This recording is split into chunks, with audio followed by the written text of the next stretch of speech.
শিক্ষা জীবনে শুধু অন্ধের মতো পড়ালেখা করলে যে খুব বেশি দূরে যাওয়া যায় না, সেটি আমরা সবাই জানি। পড়ালেখা করে অনেকেই, কিন্তু জীবনে সফলতা পেতে হলে এর পাশাপাশি বেশ কিছু কৌশল জানতে হয়, কিছু কাজে পারদর্শী হতে হয়, তবেই না সফল একজন ব্যক্তি হিসেবে আত্মপ্রকাশ করা যায়। এমন কিছু কাজ আছে যেগুলো শিক্ষা জীবনের এই দীর্ঘ সময়টায় না করলে বলা যায় শিক্ষা জীবনটাই বৃথা। এই কাজগুলোয় নিজেকে পারদর্শী করে তুললে শিক্ষা পরবর্তী জীবনে সাফল্য পেতে কোনো সমস্যাই হবে না, কারণ এগুলো তোমাকে গড়ে তুলবে একজন অভিজ্ঞ কুশলী হিসাবে। আর চাকরিদাতাদের তো এমন একজনকেই দরকার।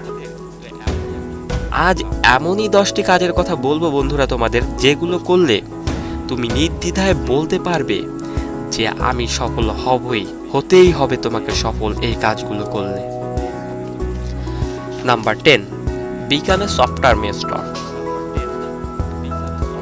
সফটওয়্যার নিয়ে ভালো জ্ঞান রাখতে হবে, দক্ষ হতে হবে পাওয়ার পয়েন্ট, এক্সেল ও ওয়ার্ডের মতো সফটওয়্যারগুলোতে।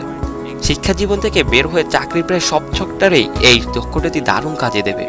হাজারো চাকরি প্রার্থীর সাথে তোমার পার্থক্য গড়ে দেবে এই একটি কাজের দক্ষতাই।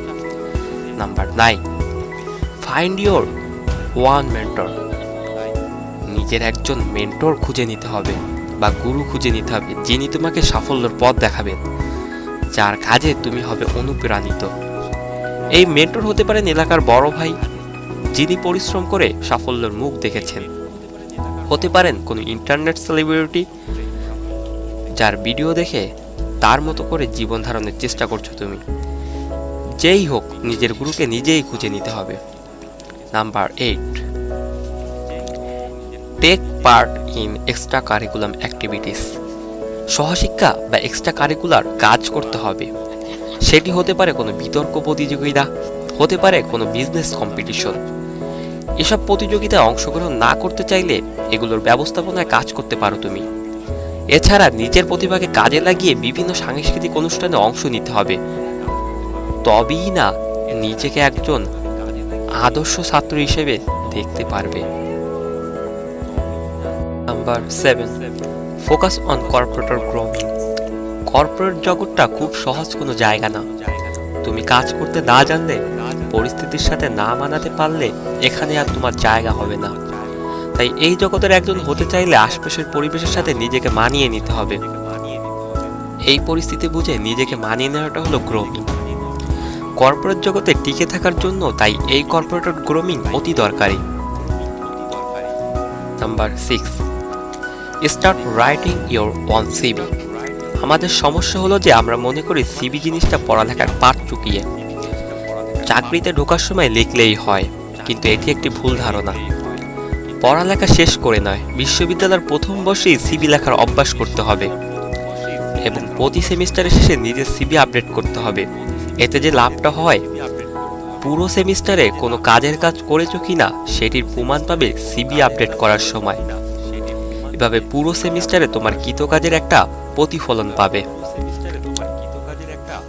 Number 5, solve your one problems.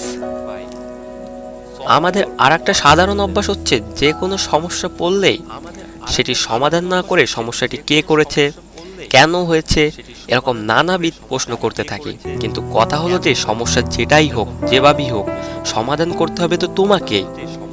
সমস্যা দেখে সেটি নিয়ে প্রশ্ন না করে বুদ্ধিমানের মতো সেটি সমাধান করে ফেললে জীবন অনেক সহজ হয়ে যাবে।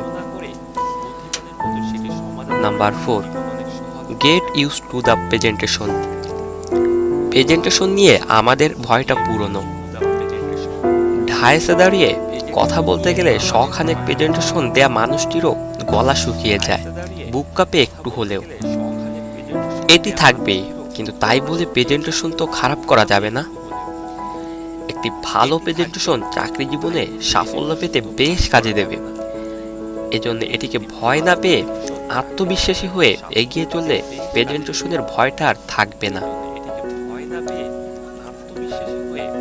Number 3, learn a new language.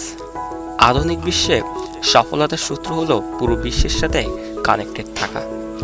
আর সেটি করতে হলে নিজের মাতৃভাষার পাশাপাশি বিদেশের 1-2টা ভাষা শিখতেই হবে। ইংরেজি তো আবশ্যক। পাশাপাশি তোমার কার্যক্ষেত্র অনুযায়ী আরেকটা ভাষার বেসিক জ্ঞান নিয়ে রাখলে ভবিষ্যতে তা দারুণ কাজে লাগতে পারে। আর কিছু না হোক, ইংরেজি ভাষায় পারদর্শী হতেই হবে এই ছাত্র জীবনে। Number 2, use your digital profile. আমাদের সবারই একটা ডিজিটাল প্রোফাইল আছে, সেটি অযথা সেলফি তুলে নষ্ট না করে কাজে লাগাতে হবে। তোমার প্রোফাইল যেন তোমার হয়ে কথা বলে, সেভাবেই সাজাতে হবে সেটি। ধরো তুমি খুব ভালো অ্যানিমেশনের কাজ পারো, তোমার সেরা কিছু কাজ যদি তোমার ডিজিটাল প্রোফাইলে থাকে, তাহলে যে কোনো প্রতিষ্ঠান যারা ভালো অ্যানিমেটর খুঁজছে তোমার প্রোফাইল দেখেই তোমাকে পছন্দ করে ফেলতে পারে। এভাবেই ভবিষ্যতে এই প্রোফাইল তোমাকে তোমার কর্পোরেট জীবনে সহায়তা করবে। Number 1, keep the networking alive. Networking বলতে বোঝানো হচ্ছে তুমি যেই ক্ষেত্রে কাজ করবে সেই ক্ষেত্রের বিভিন্ন গুরুত্বপূর্ণ ব্যক্তিবর্গের সাথে পরিচয় রাখা। এতে করে যে কোনো দরকারে তাদের কাছ থেকে সহায়তা পেতে পারো তুমি। পরামর্শ পেলে সেটিই বা কম কিসে। ছাত্র জীবন থেকে নেটওয়ার্কিংটা বজায় রাখতে হবে। তুমি যে বিষয়ে কাজ করতে চাও সেই বিষয়ের এক্সপার্টদের সাথে সুসম্পর্ক রাখার চেষ্টা করবে, তাহলে না এগিয়ে যাওয়া যাবে সাফল্যের অভিযাত্রায়। আমাদের ক্ষুদ্র জীবনের বেশিরভাগ সময় কেটে যায় ছাত্র অবস্থায়। এই সময়টাকে কাজে না লাগাতে পারলে বাকি জীবনে হতাশার আক্ষেপ কেটে যাবে, সাফল্যের আশাটা ঢেকে যাবে সংশয়ের দোলাচলে। তাই সময় থাকতেই তোমাদের উচিত এই 10টি কাজ ছেড়ে ফেলা। সুন্দর একটি ভবিষ্যতের জন্য এইটুকু তো করাই যায়, তাই না? আর বন্ধুরা, এই ভিডিওটি যদি তোমাদের ভালো লেগে থাকে তবে অবশ্যই সাবস্ক্রাইব করে অনুপ্রাণিত করবে পরের ভিডিও বানানোর জন্য, এবং একটু উপকার করবে শেয়ার করে, যাতে তোমার বন্ধুদের উপকার হয় এবং তোমারও উপকার হয়। আর ভিডিওটি যদি অনেক ভালো লেগে থাকে তবে তো লাইক কমেন্ট অবশ্যই পাওয়ার আশা করি। আর নেক্সট ভিডিওর জন্য অবশ্যই কমেন্টের মাধ্যমে অনুপ্রাণিত করবে। সবাইকে দেখার জন্য এতক্ষণ ধরে ধন্যবাদ।